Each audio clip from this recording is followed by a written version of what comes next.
हि न व्यथयन्ते ते पुरुषर्षभ।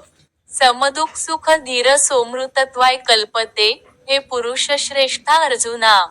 जो मनुष्य सुख आणि दुःख यांनी विचलित होत नाही आणि दोन्ही अवस्थांमध्ये स्थिर असतो तो मोक्षप्राप्तीसाठी निश्चितपणे योग्य आहे. तात्पर्य आध्यात्मिक साक्षात्कारामधील उच्चतर अवस्थेची प्राप्ती करण्याच्या निश्चयात जो दृढ आहे आणि सुखदुःखाचे आघात जो समभावाने सहन करतो तो खचितच मोक्षप्राप्तीस पात्र आहे.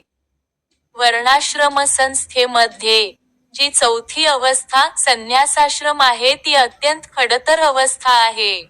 पण जो आपले जीवन परिपूर्ण करण्याबद्दल प्रामाणिक आहे तो सर्व अडचणींना न जुमानता संन्यासाश्रम स्वीकारतो.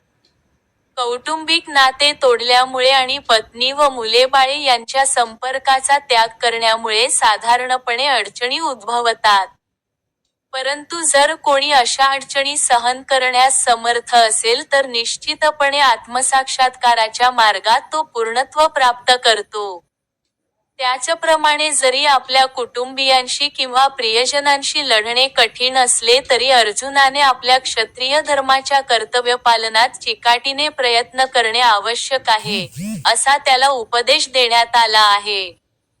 श्री चैतन्य महाप्रभूंनी वयाच्या 24व्या वर्षीच संन्यास ग्रहण केला आणि त्यांच्यावर अवलंबून असणारी त्यांची तरुण पत्नी आणि वृद्ध माता यांची देखभाल करण्यास कोणीच नव्हते.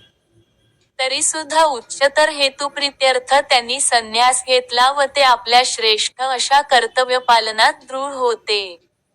भौतिक बंधनातून मुक्ती प्राप्त करण्याचा तोच एकमात्र मार्ग आहे. दररोज भगवद्गीतेचे श्लोक मराठीत ऐकण्यासाठी सबस्क्राईब करा.